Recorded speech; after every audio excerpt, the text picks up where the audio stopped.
Assalamu alaikum. Let's discuss lymphomas. I'm Dr. Ramisha Zahid Shah, and it's September 2023.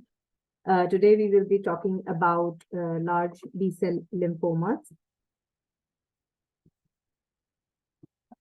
So, large B-cell lymphomas, they are very important lymphomas, and we see a variety of cases.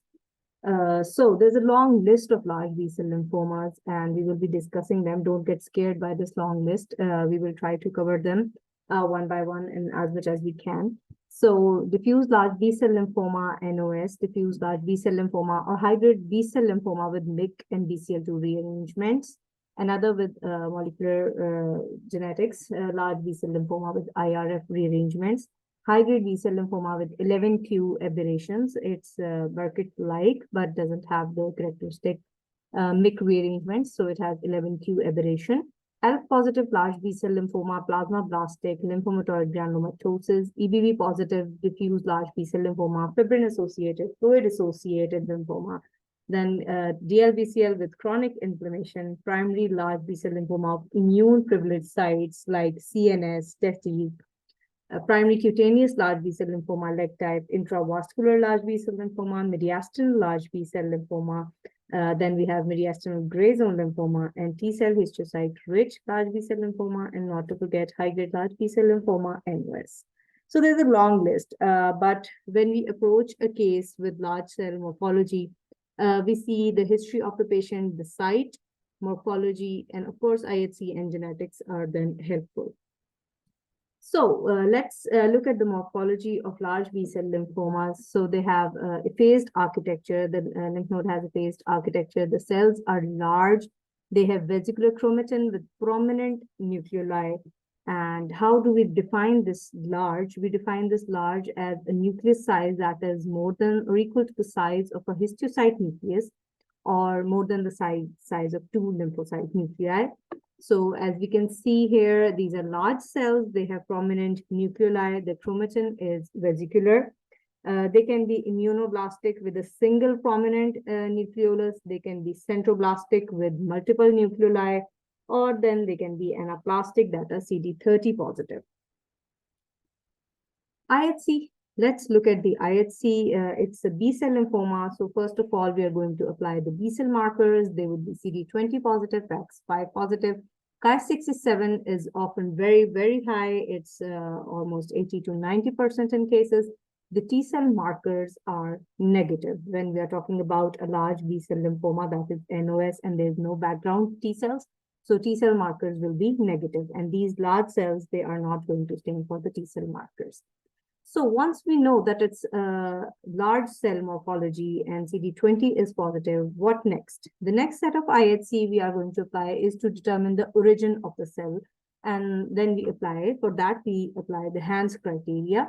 There are 3 IHC markers that we're using, CD10, BCL6, and MUM1. And these help us in determining whether the origin of the cell is germinal center or is it post-germinal center. So first of all, we apply CD10. If CD10 is positive, we call it a cell of origin is germinal center. If it turns out to be negative, the next marker that we choose is BCL6. If BCL6 is negative, CD10 is negative, we label it as ABC, that is activated B cell subtype, or non-germinal center subtype. But what if BCL6 turns out to be positive? Now CD10 is negative and BCL6 is positive. So another marker that we are going to apply over here is MUM1. MUM1, if it is negative, then we label it as a germinal center origin. However, if MUM1 is positive, it is ABC activated B cell subtype or non-germinal center subtype. Once we have determined that it is a B cell neoplasm, now we have determined the origin of the cell, whether it's germinal center or post-germinal center. Next, we are going to apply another set of IHC markers. And these IHC markers will tell us about the double expressor status, or whether it is something not DLBCL. So we will apply BCL2 and MYC. If BCL2 is positive in more than 50% of the cells, and along with MYC positivity in more than 40% of the cells, we will be advising FISH for this patient.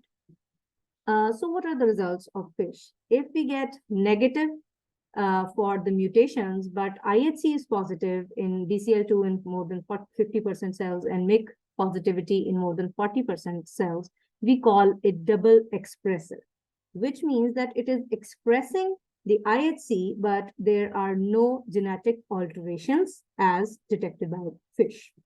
But if the genetic alterations are present as detected by FISH, we label it as high-grade B-cell lymphoma with MYC and BCL2 rearrangements.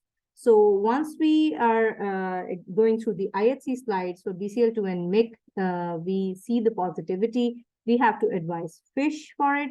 And so we can know whether it's a double expressor or is it a high-grade B-cell lymphoma with MYC and BCL2 rearrangements. Let's look at the molecular genetics. Well, the molecular genetics of DLBCL is evolving and it has multiple genetic subclasses. I have read around 9 subclasses, and they have different prognostic and therapeutic significance. However, there are a few that need to be mentioned over here. Activated B-cell subtype, if it has MYD88 and CD79AB subtype, then it has poor prognosis.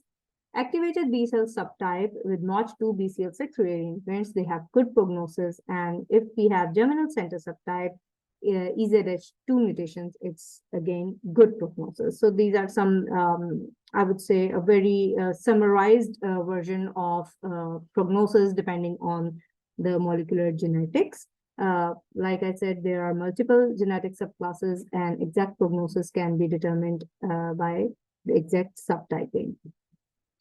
To summarize over here about DLBCL NOS, we have a few points. It's an aggressive B-cell neoplasm. However, the good thing is that it responds to therapy.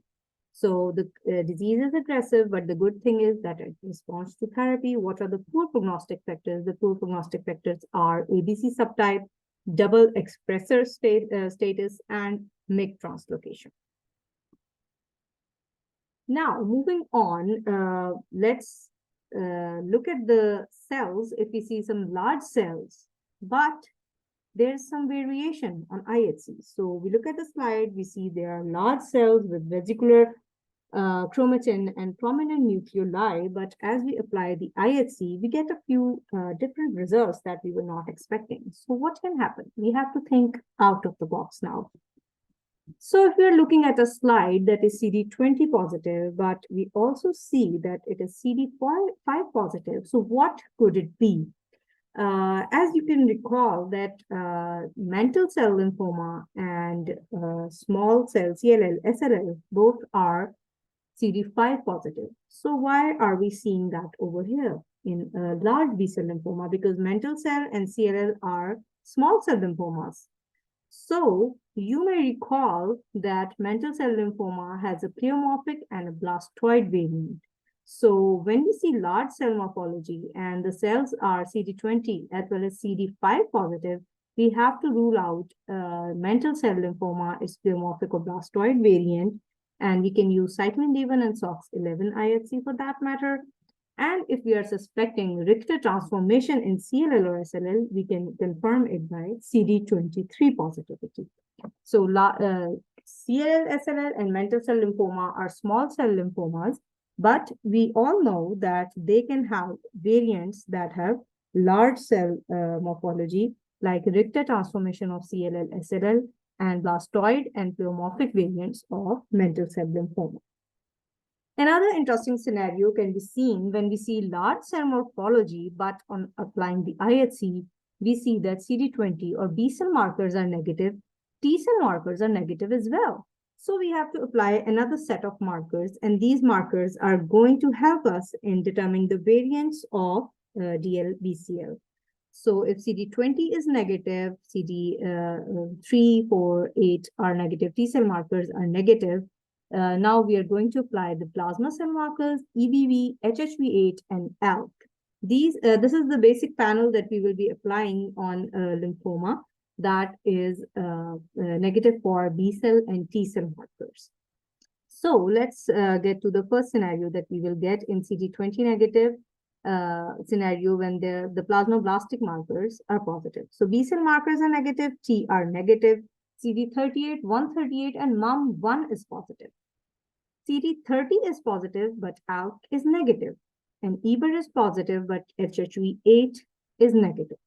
So we can think of maybe a plasma cell neoplasm, but this is not a plasma cell neoplasm as CD56 is negative. So when we perform CD56, it will come out negative. So what else could it be? Now, looking at CD30 positivity and ALK negativity, we might think of a differential that it can be ALCL, which is again a large cell lymphoma. But let's not forget that ALCL is a T cell lymphoma, and T cell markers are completely negative over here.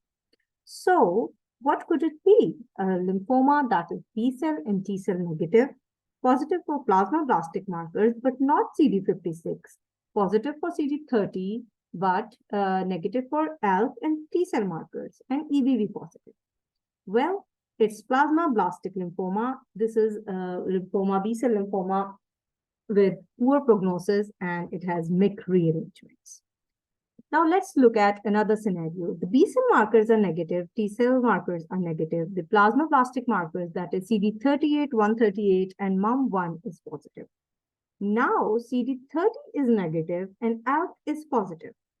So again, what could we think? We could think of that it's a plasma cell neoplasm, but no, CD56 will be negative. If we think that it's ALCL, then it's a reminder over here that for ALCL, diagnosing ALCL, ALK can be negative, but CD30 is supposed to be positive. So, and again, the T cell markers are negative as well. So what could it be? Well, this is ALK positive large B cell lymphoma. It has ALK genetic rearrangements, it's EBV negative, and the prognosis is poor. In another scenario, again, the B and T cell markers are negative. MUM1 is positive. CD20 and 38 can be positive. They can be negative. And HHV8 is positive. So that's a very simple answer, I guess. You would have guessed it. Yes, it's HHV8 related large B cell lymphoma. It's extremely aggressive and it has very poor prognosis. So let's look at another set of B cell lymphomas that are EBER positive. So we will give them a quick look.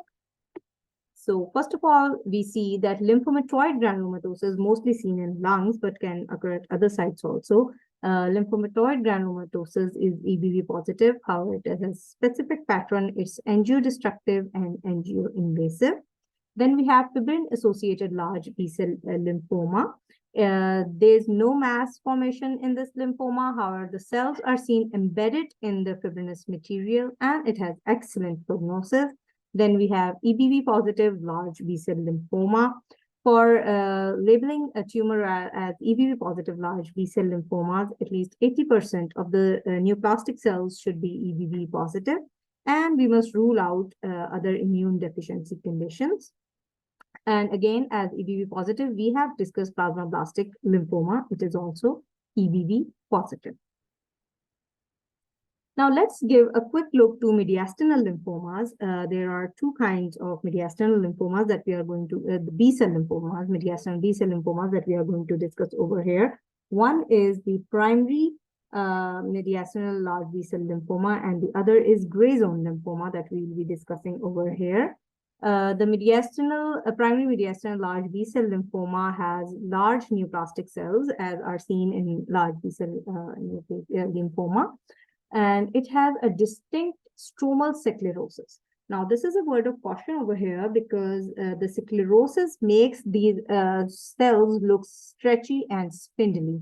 So if we have a case of a female patient, mostly it's seen in female patients. So if it's a middle-aged female and there's an anterior mediastinal mass, let's not forget that the patient can have primary mediastinal large B-cell lymphoma.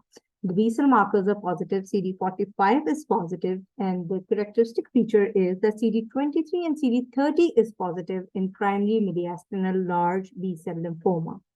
Also, these cells are positive for STAT6, as the molecular rearrangement is JAK-STAT pathway involvement.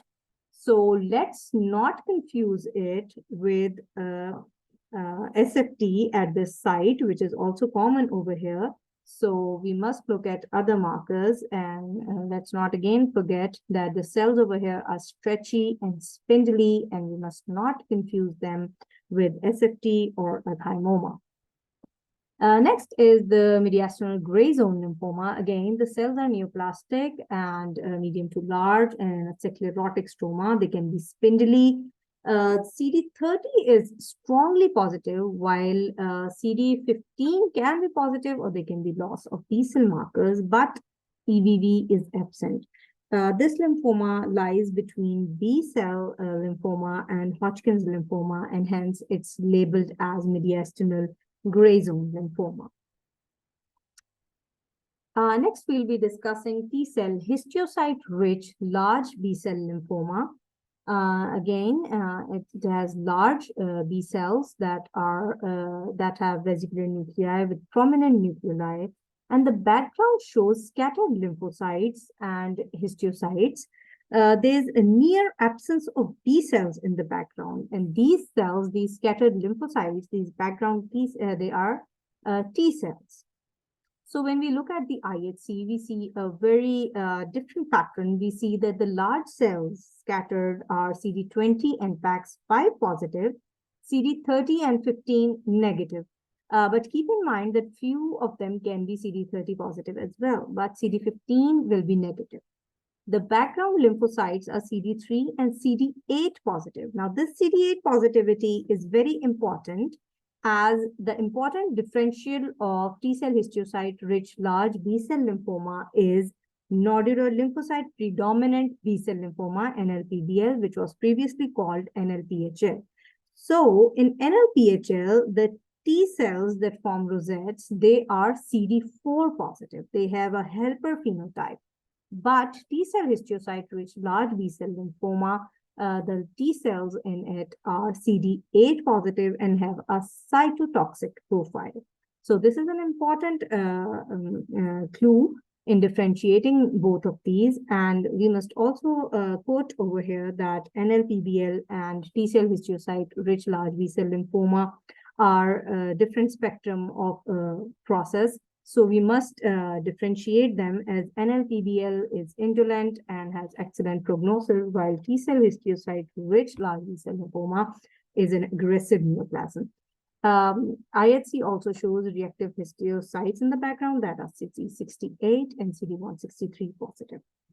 As for the molecular genetics, IGH rearrangements are seen, and the features are that it's a rare variant and thorough sampling is required. So we rule out the areas of low-grade NLPBL as they represent a different spectrum of the same process.